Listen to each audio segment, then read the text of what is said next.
نحمده ونصلي على رسوله الكريم اما بعد فاعوذ بالله من الشيطان الرجيم بسم الله الرحمن الرحيم رضي الله عنهم ورضوا عنه وقال النبي صلى الله عليه وسلم لكل نبي رفيق ورفيقي في الجنة عثمان او كما قال صدق الله العظيم۔ 18 ذی الحج حضرت سیدنا عثمان غنی رضی اللہ تعالیٰ عنہ کی شہادت کا دن ہے۔ حضرت سیدنا عثمان غنی رضی اللہ تعالیٰ عنہ جناب رسول اللہ صلی اللہ علیہ وسلم کے صحابہ میں سے ہیں، اور دوسری ان کی جو امتیازی خصوصیت ہے وہ یہ ہے کہ یہ داماد پیغمبر ہیں، اور جو تیسری سب سے بڑی وہ ہے دوہرے داماد نبی صلی اللہ علیہ وسلم ہے۔ حضرت سیدنا عثمان غنی رضی اللہ تعالیٰ عنہ جناب سیدنا صدیق اکبر کی دعوت پر اسلام قبول کر کے آئے، حضور کی ذات پہ آ کے کلمہ پڑھا، اور کلمہ پڑھنے کے بعد جتنا دین اسلام پہ خرچ حضرت عثمان غنی نے کیا ہے اتنا کسی اور صحابی نے خرچ نہیں کیا۔ کو اگرچہ صحابہ کرام کا انداز مختلف تھا خرچ کرنے کا، مثلا حضرت سیدنا صدیق اکبر اس انداز میں خرچ کرتے تھے، باقی کسی نے اس انداز میں خرچ نہیں کیا، تو مالی اعتبار سے جتنا مال حضرت عثمان نے دیا ہے اتنا کسی اور صحابی نے نہیں دیا۔ کیوں؟ اسی وجہ سے تو لقب پڑا حضرت عثمان غنی رضی اللہ تعالیٰ عنہ کا کہ یہ سخی ہے۔ سخاوت کا سلسلہ حضرت عثمان غنی رضی اللہ تعالیٰ عنہ سے شروع ہوا۔ حضرت عثمان بہت سخی تھے۔ ایک دفعہ جناب رسول اللہ صلی اللہ علیہ وسلم کے ایک مہمان ہے، فرمایا کہ عثمان کے پاس چلا جا، وہ تیرا تعاون کر دیں گے۔ حضرت عثمان کے اس نے دروازہ کھٹکھٹایا، کہتا ہے کہ میں جب گیا باہر بیوی سے لڑ رہے تھے کہ تو نے آج دیے میں رسی موٹی ڈالی ہے جس کی وجہ سے دیا تیل زیادہ استعمال کر گیا ہے، اگر کمزور پتلی ڈال دیتی تو دیا تیل کم کھاتا۔ وہ کہتے ہیں کہ میں حیران ہوا کہ حضور نے مجھے ایسے آدمی کے دروازے پہ بھیجا جو اتنی بات پہ لڑ رہا ہے۔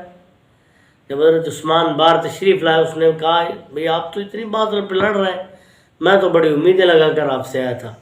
حضرت عثمان غنی گھر تشریف لے گئے، اشرفیوں کی تھیلیاں اٹھا کر اس آدمی کی خدمت میں آ کے پیش کی۔ وہ حیران ہوا۔ حضرت عثمان فرمانے لگے بھائی جو میں بیوی سے لڑ رہا تھا اس کا حساب مجھے قیامت کے دن دینا پڑے گا، اور جو تجھے دے رہا ہوں یہ تو اللہ کے راستے میں دے رہا ہوں، اس کا تو حساب مجھے لینا ہے۔ جہاں دینے کی بات ہو، حساب دینے کی بات تو وہاں بندہ جانچ پڑتال کرتا ہے، اور جہاں حساب لینا ہے وہاں تو بے تحاشا خرچ کر دیتا ہے، کیونکہ اس کا دنیا میں جو خرچ کیا جاتا ہے اس کا ثواب اللہ تعالیٰ آخرت میں دیتے ہیں، اس کا اجر اللہ آخرت میں دیتے ہیں۔ حضرت سیدنا عثمان غنی رضی اللہ تعالیٰ عنہ نے یہودی کے پاس مدینہ میں میٹھا کنواں تھا، تو آپ نے فرمایا بھائی بتا دے کتنے پیسے ہیں اس کے۔ پورے کا پورا کنواں لے کر مدینہ والوں پر کیا کر دیا، وقف کر دیا۔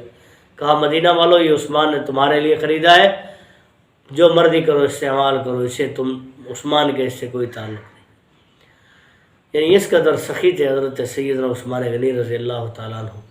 میں نے گزشتہ بیان میں بھی یہی عرض کیا تھا، حضور فرماتے عثمان میری 40 بیٹیاں ہوتی ہیں، ایک روایت میں 100 بیٹی ہوتی، میں یہ کے بعد دیگرے تیرے نکاح میں دیتا۔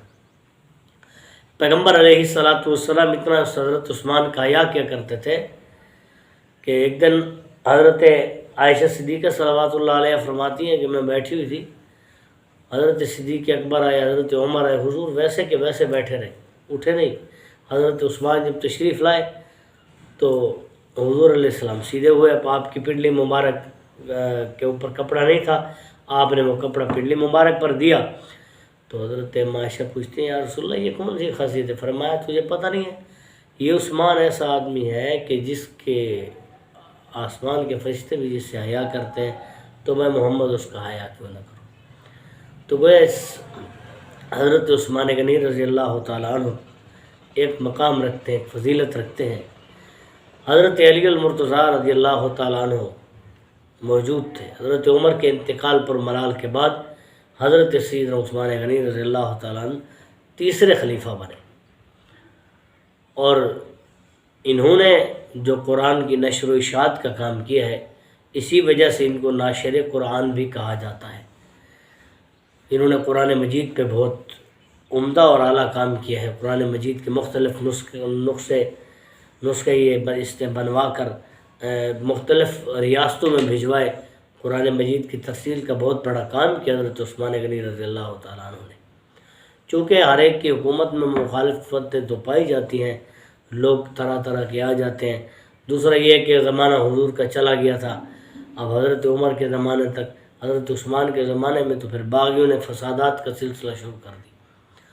تو گویا یہ 18 ذی الحج حضرت عثمان غنی کی شہادت، اور حضرت عثمان غنی رضی اللہ تعالیٰ عنہ ایسے جلیل القدر صحابی ہے، بہت سی روایات ان سے منقول ہیں، اور بہت سے غزوات اور جنگوں میں حضرت عثمان غنی نے حصہ لیا ہے، اور حصہ صرف جانی نہیں بلکہ مالی اعتبار سے بھی اس جنگ میں بہت بڑا حضرت عثمان غنی کا کردار ہے۔